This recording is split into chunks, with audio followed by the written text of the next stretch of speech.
जिससे किसी के हताहत होने की जानकारी नहीं है, लेकिन घटना के बाद व्यापारियों में भारी आक्रोश देखने को मिला है। व्यापारियों का आरोप है कि लंबे समय से जर्जर बरामद की जो शिकायतें थी बरामदे की, वो नगर निगम से की जा रही थी, लेकिन कोई कार्रवाई नहीं हुई। बरामदा गिरने से आसपास का इलाका भी क्षतिग्रस्त हो गया है। मौके पर पहुंचे व्यापारियों ने नगर निगम के खिलाफ नाराजगी जाहिर की है।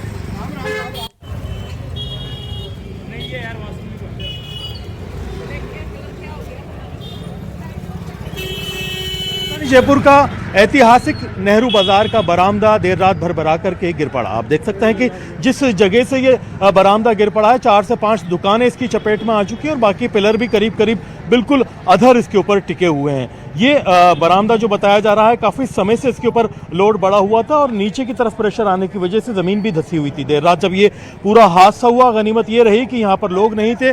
फिलहाल यहाँ पर जो व्यापारी हैं इस बात को लेकर के नाराज हैं।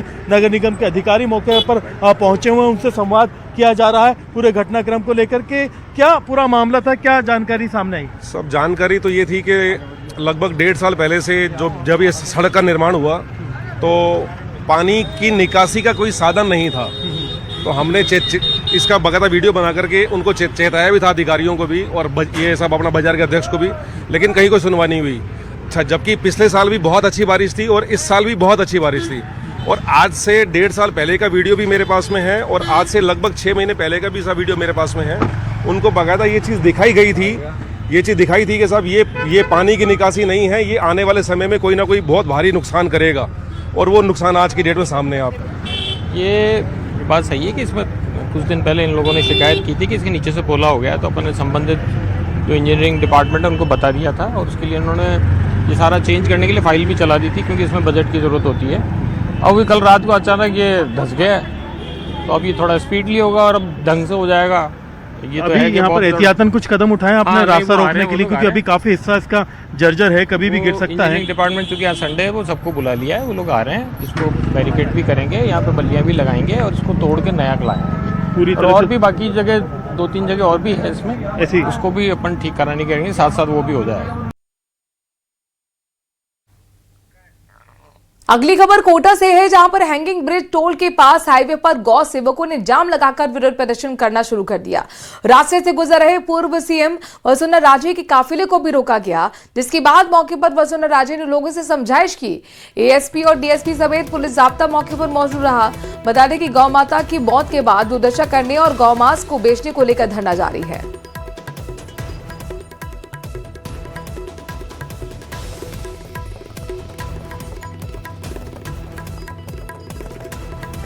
जोधपुर से ब्रेकिंग न्यूज आपको बताते हैं, रूपनगर की टूटी सड़कों के खिलाफ प्रदर्शन देखने को मिल रहा है। सड़क जाम कर लोग विरोध प्रदर्शन करने के लिए उतर आए। रूपनगर साईं बाबा मंदिर के पास रास्ते को जाम कर दिया गया। पिछले 6 महीनों से इलाके में सड़कें टूटी पड़ी हैं। विरोध के बावजूद मौके पर जेडीए के अधिकारी नहीं पहुंच रहे हैं और हालांकि अब जाकर पता चल रहा है कि अपडेट यह है कि जेडीए के अधिकारी पहुंचे हैं। लोगों का कहना है कि विधायक देवेंद्र जोशी को कई बार अवगत कराया गया था, लेकिन महज आश्वासन मिलता है, सुधार नहीं होता है। क्षेत्रवासी सीमा भुवन माथुर, संजय ओझा और रूपाराम पटेल और लक्ष्मण प्रजापत समेत तमाम क्षेत्रवासी यहां बैठकर धरना दे रहे हैं और अपना विरोध जता रहे हैं।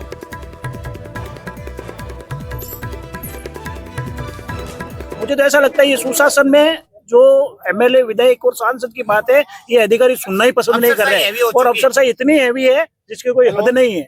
और अभी जब हमने धरना प्रदर्शन किया है छोटे रूप से, तो अधिकारी बोले कि हम आ रहे हैं और हमें ये फिर से वही आश्वासन दिया जा रहा है। पर इस बार ये निश्चित रूप से हमने धार के बैठा है कि जब तक रोड का निर्माण शुरू नहीं होगा हम यहाँ से मौके से उठेंगे नहीं, चाहे हमारे पे मुकदमे करो आप, चाहे हमें कुछ भी करो आप।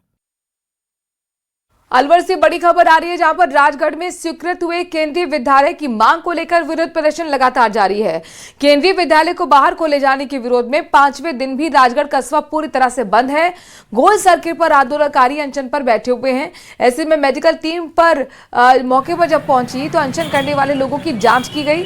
बता दें कि पहले राजगढ़ के लिए केंद्रीय विद्यालय स्वीकृत हुआ था, लेकिन रेडी के दलालपुरा में हस्तांतरित होने पर लोग भड़क उठे और 5 दिन से धरना चल रहा है।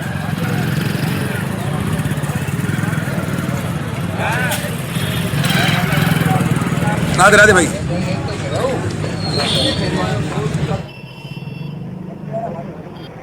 पिछले लगभग 10 दिन से इस बात को लेकर आंदोलन चल रहे हैं। आम सभाएं हुई, धरना प्रदर्शन हुए, ज्ञापन दिए गए और पिछले 5 दिन से संपूर्ण राजगढ़ क्षेत्र अनिश्चितकालीन बंद है। 2 महापड़ाव भी हुए, लेकिन इसके बावजूद भी शासन और प्रशासन की संवेदनहीनता बनी हुई है। अभी तक इस बात का कोई समाधान नहीं निकाला है।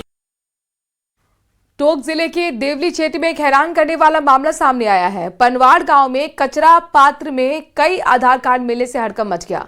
मामला तब उजागर हुआ जब सफाई कर्मी ने आधार कार्ड इकट्ठा करते हुए ग्रामीणों को दिखाया।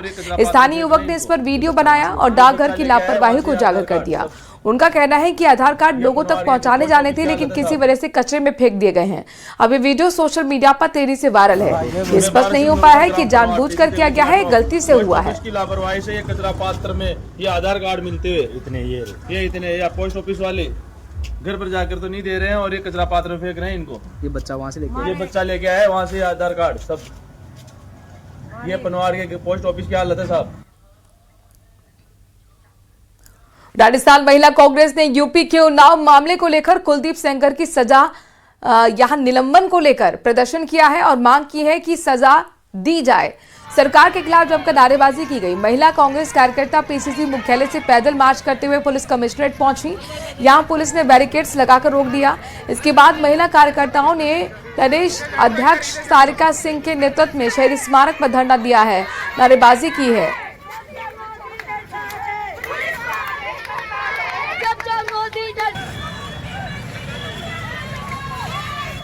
उधर कांग्रेस स्थापना दिवस पर प्रदेश अध्यक्ष गोविंद सिंह डोटासरा ने सरकार पर हमला बोला। कानून व्यवस्था, भ्रष्टाचार, किसानों समेत कई मुद्दों को लेकर सवाल उठाए। फसल खराबे के मामले में भी भेदभाव किए जाने के आरोप लगाए। सरकार पर भ्रष्टाचार का खुला संरक्षण देने का आरोप लगाया। डोटासरा ने कहा कि मौजूदा सरकार में एक भी मंत्री, विधायक या ब्यूरोक्रेट्स ईमानदारी से काम नहीं कर रहे हैं। साथ ही ओबीसी आयोग के बाद जल्दबाजी में एसआईआर प्रक्रिया लाने का आरोप लगाया गया। कहा कि वोट काटने के मामले में गंभीरता से लेने की जरूरत है।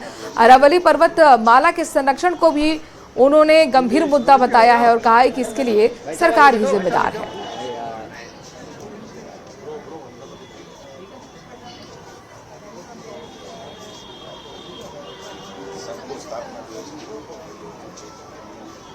आज हमने एक संकल्प लिया है कि हम गांव-गांव, ढाणी-ढाणी, गली-गली, मोहल्ला-मोहल्ला हर व्यक्ति के पास में जाएंगे, इनकी सच्चाई बताएंगे और इस देश को इनसे मुक्त कराने के लिए, इस तानाशाही से मुक्त कराने के लिए, लोकतंत्र बचाने के लिए, संविधान को बचाने के लिए, राइट टू वर्क जो हमारे गरीब का अधिकार था उसको बचाने के लिए, हमारी माँ अरावली पर्वत माला को बचाने के लिए, उसमें जो देवी देवता निवास करते हैं, हमारी आस्था का केंद्र है, उनको बचाने के लिए, हमारी जलवायु को बचाने के लिए, हमारे प्रदूषण ना रहे उसके लिए, अरावली माता को बचाने के लिए हम सब लोग संकल्प लेकर के कार्यक्रम बना करके लोगों के बीच में जाएंगे। आने वाले समय में आप देखेंगे कि न तो सत्ता में मोदी जी रहेंगे, न बीजेपी रहेगी और न राजस्थान के अंदर रहेगी। राजस्थान के अंदर जो भ्रष्टाचार का आलम आज चल रहा है, मैं समझता हूं कि आज तक के इतिहास में 70 साल में इतना भ्रष्टाचार नहीं हुआ। कोई ब्यूरोक्रेट सही बात सुनने को नहीं है, कोई जन सुनवाई नहीं है, कोई जनता के मुद्दों की हल करने की बातें नहीं है, केवल और केवल भ्रष्टाचार है, तानाशाही है। कोई आदमी, मेरे यहाँ मुख्यमंत्री जी रामगढ़ गए तो एक व्यक्ति ने, एक लड़के ने ये कह दिया कि मुख्यमंत्री जी आप रामगढ़ आ रहे हो, आपका स्वागत है, लेकिन आप सीकर को संभाग कब बनाओगे वापस? उसको पुलिस ने पकड़ लिया। मैंने एसपी और डीजी से बात की, उसको छोड़ा, लेकिन दूसरे दिन फिर पकड़ लिया। कांग्रेस नेता आज अपना पार्टी का स्थापना दिवस मना रहे हैं। दौसा में कांग्रेस पार्टी की स्थापना दिवस के मौके पर सांसद मुरारीलाल मीणा ने कहा कि देश की आजादी में कांग्रेस का अहम योगदान रहा है। आजादी के बाद भी कांग्रेस की सरकारों के दौरान देश में अभूतपूर्व विकास हुआ। कांग्रेस की स्थापना दिवस को लेकर बीजेपी ने कटाक्ष किया है। मंत्री मुरारीलाल मीणा ने कहा कि कांग्रेस ने लंबे समय तक देश में राज किया, लेकिन नेता प्रतिपक्ष राहुल गांधी विदेश में जाकर देश की आलोचना करें, इससे देश का ही अपमान हो रहा है।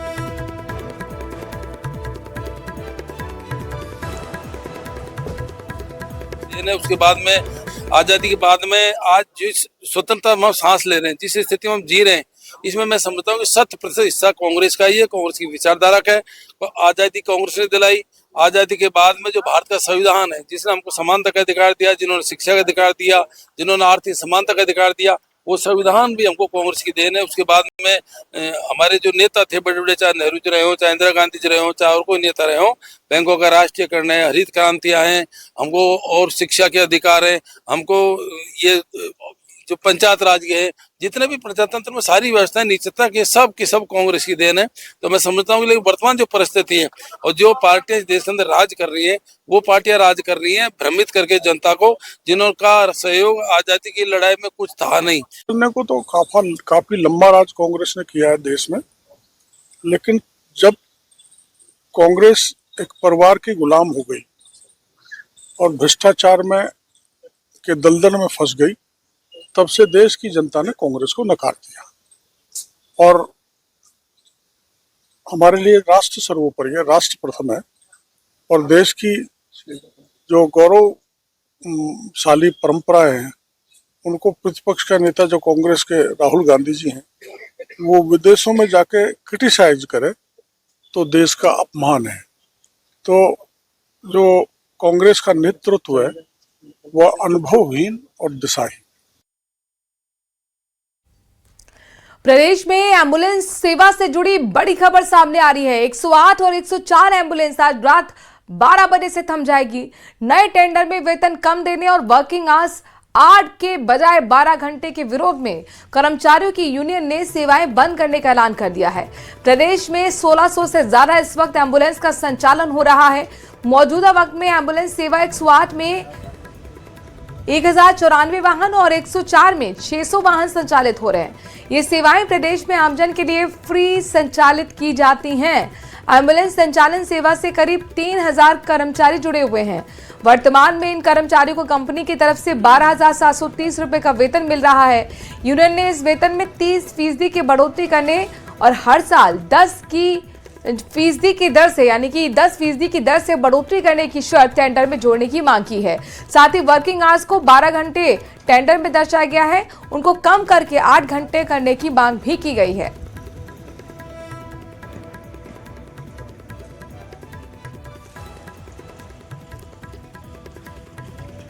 तो जयपुर में आज एम्बुलेंस के चक्का जाम। रात 12 बजे से एम्बुलेंस यूनियन की हड़ताल की घोषणा हो गई है।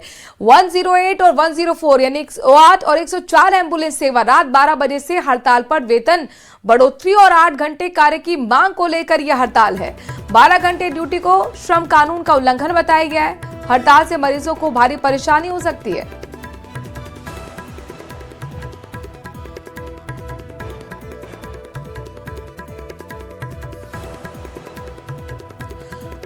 एक 108 और 104 एम्बुलेंस सेवाएं के कर्मचारी कार्य बहिष्कार करेंगे अनिश्चित काल के लिए, तो पूरे प्रदेश में 108 और 104 एम्बुलेंस सेवाएं बाधित रहेगी। क्योंकि एम्बुलेंस सेवा का हर 3 साल और 5 साल में टेंडर किया जाता है और उस टेंडर के अंदर वर्तमान में कर्मचारियों का वेतन बढ़ाकर लिखा जाता है, जिससे आने वाली कंपनी उनको उस वेतन से कम ना दे पाए। अभी 26/11/2025 को नया टेंडर 104 एम्बुलेंस के लिए आया है। उसके अंदर किसी तरह का एम्बुलेंस कर्मचारियों को वेतन का जिक्र नहीं किया गया। टोंक जिले में बजरी की अवैध खनन और परिवहन पर पुलिस ने कड़ा एक्शन लिया है। एसपी राजेश मीणा के निर्देश पर पुलिस और वन विभाग ने बनास नदी में संयुक्त कार्रवाई की। उनियारा के सीओ आकांक्षा चौधरी और रेंजर पंकज शर्मा के नेतृत्व में अवैध रास्तों को बंद किया गया। बनेठा थानाधिकारी भागीरथ सिंह और वन विभाग की टीम ने जेसीबी से नदी में गड्ढे खोदकर अवैध बजरी परिवहन के सभी मार्ग रोक दिए हैं।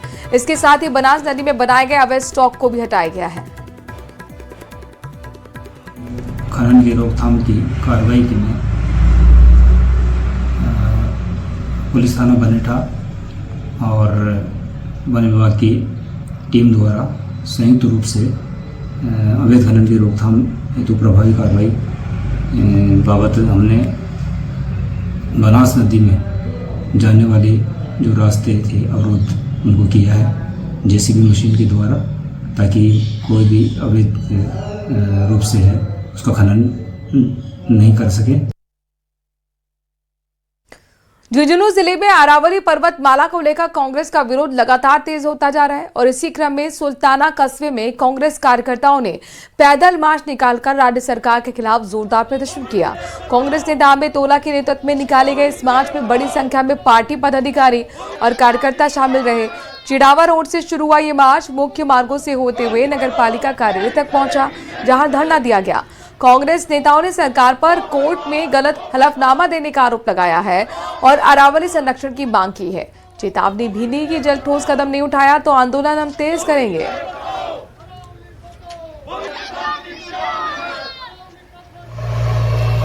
ये केवल कांग्रेस का नहीं, ये पूरे जनता का एक जन आक्रोश है जिसको कांग्रेस एक रूप दे रही है। आज हमने सुल्ताना में ब्लॉक गडानिया की तरफ से ये पैदल मार्च निकाला है, जिसमें हम सब लोगों को ये बताना चाह रहे हैं कि जो सरकार का ये जो फैसला है, अब सरकार तो ये कहेगी कि ये सुप्रीम कोर्ट का फैसला है, जबकि ये उनके हलफनामे के गलत हलफनामे के कारण हुआ है कि 100 मीटर का तो पहाड़ है और 99 मीटर का पहाड़ नहीं है।